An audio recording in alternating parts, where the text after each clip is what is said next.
Pandian store serial எபிசோடில் என்ன நடக்க போகுதுங்கிறத இந்த வீடியோவில் பார்க்கலாம். நம்ம மயிலை கோமதி எப்படியோ டார்கெட் பண்ண பார்க்குறாங்க. மயிலை எப்படியாவது வேலைக்கு அனுப்பணும் அப்படின்னு சொல்லி ஒரு ஐடியாவில் இருப்பாங்க போல இருக்குது. அந்த நேரம் பார்த்து நம்ம மயில், மீனா, கோமதி 3 பேரும் கிச்சனில் சமைச்சிட்ருக்காங்க. அப்போ நம்ம ராஜி நான் எதுவும் ஹெல்ப் பண்ணட்டுமா, ஏதாவது வேலை இருக்கா அப்படிங்கவும், ஒரு ஹெல்ப் இல்லைம்மா, நீ போய் ட்ராவல்ஸு கிளம்புறதுக்கு பாரு, நாங்கள் தான் ஆளுக்கு ஒரு வேலையை பார்த்துட்ருக்கோம்ல அப்படிங்கவும், இல்லைத்தா ஏதாவது ஒரு சின்ன ஹெல்ப் இருந்தால் சொல்லுங்க அப்படின்னு சொல்லிட்டு இருக்காங்க. இல்லைம்மா அதெல்லாம் எதுவும் இல்லை, நீ போய் வேலைக்கு கிளம்பு அப்படின்னு சொல்லிடுறாங்க.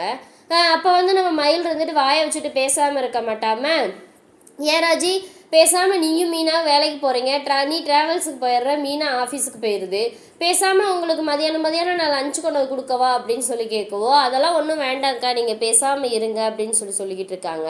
உடனே நம்ம கோமதி, ஆமாம் நானும் பேசாமல் எப்போயாவது வேலைக்கு போயிருந்தா கூட பரவாயில்ல, நான் தான் இப்படியே வாழ்க்கையை வீணாக ஆக்கிவிட்டேன்.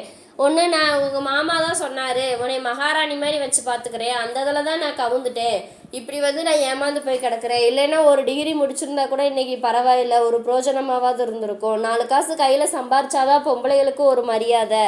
இவ பாரு படிச்சுட்டு வேலைக்கு போகாமல் படித்த படிப்பையும் வேஸ்ட்டு பண்ணிக்கிட்டு இருக்கா.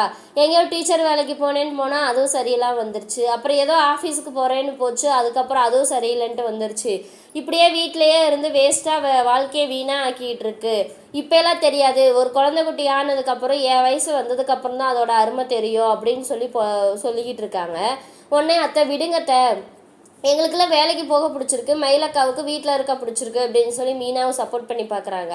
அது இல்லைம்மா, என்ன சொல்கிறேன்னா வாழ்க்கை வீணாக போகுதில்ல, படித்த படிப்பு வேஸ்ட்டாக போகுதில்ல, அதுக்காக ஒரு 4 காசு சம்பாதிக்கிற மாதிரி ஏதாவது ஒரு வேலைக்கு போகலாம்ல அப்படின்னு சொன்னேன், வேறெல்லாம் ஒன்றும் இல்லை அப்படிங்குமே நேராக போய் என்ன பண்ணிடுவாங்க நம்ம சரவணன்ட்ட, ஏன் உங்கள் அம்மா இப்படி என்னை குத்தி காட்டியே பேசிகிட்டு இருக்காங்க, தண்டச்சோறு திங்கிற அப்படின்னு சொல்கிறாங்க அப்படின்னு சொல்லுவோமே, யார் எங்கள் அம்மா அப்படி சொல்லிச்சா அப்படிங்கவும், ஆமாம் அப்படி சொல்ல வரல, ஆனால் அப்படி தான் பேசுகிறாங்க, சும்மா இருக்கிறதுக்கு வீட்டுக்கு வேலைக்கு போகலாம்ல அப்படின்னு சொல்கிறாங்க அப்படிங்குமேனு, எங்கள் அம்மா சொன்னதில் வேறு என்ன தப்பு இருக்குது, படித்த படிப்புக்கு வேலைக்கு நீ தான் எதுவுமே படிக்கவே இல்லையா, அப்புறம் எப்படி நீ வேலைக்கு போவ அப்படின்னு அவங்களும் ரொம்ப சரவணன்னு சத்தம் போட்டுறாரு. உங்கள் அப்பா கடைக்கு வர வேண்டான்னு சொன்னியா இல்லையா அப்படிங்குமே, இன்னும் சொல்லலை அப்படிங்குமே, சொல்லு ஒழுங்கு மரியாதையாக சொல்லு, என்ன கொஞ்சம் கூட அறிவே இல்லாமல் எங்கள் கடையிலேருந்து எதுக்கு 1 மாதம் மளிகை சாமான் எடுத்துகிட்டு போகணும், அதெல்லாம் உங்கள் அப்பனுக்கு எந்த இதுவுமே தெரியாதா, ஒழுங்கு மரியாதையாக நாளையிலேருந்து இந்த கடைக்கு வரக்கூடாது அப்படின்னு சொல்லிடுவாங்க.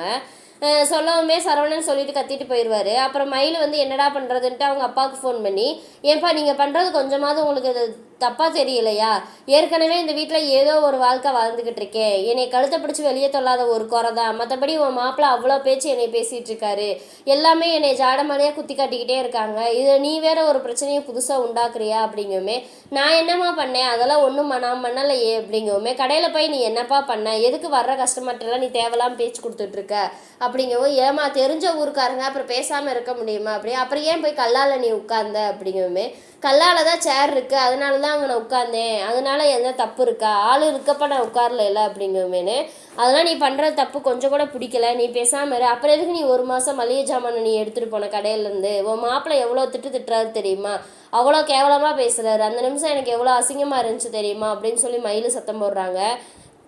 இல்லைம்மா நம்ம குடும்ப சூழ்நிலை உனக்கு தெரியும்ல, நானும் எடுத்துகிட்டு வரக்கூடாதுன்னு தான் நினச்சேன், ஆனால் இருந்தாலும் குடும்ப சூழ்நிலை சரியில்லை, அதனால தான் நான் எடுத்துகிட்டு வந்தேன், மாதம் சம்பளம் கொடுப்பாங்கல்ல, அதில் வேணுமா கழிச்சுக்கட்டும் அப்படின்னு சொல்கிறாங்க. அவங்களும் எதுவும் பேச முடியாமல் அப்புறம் வச்சிட்றாங்க.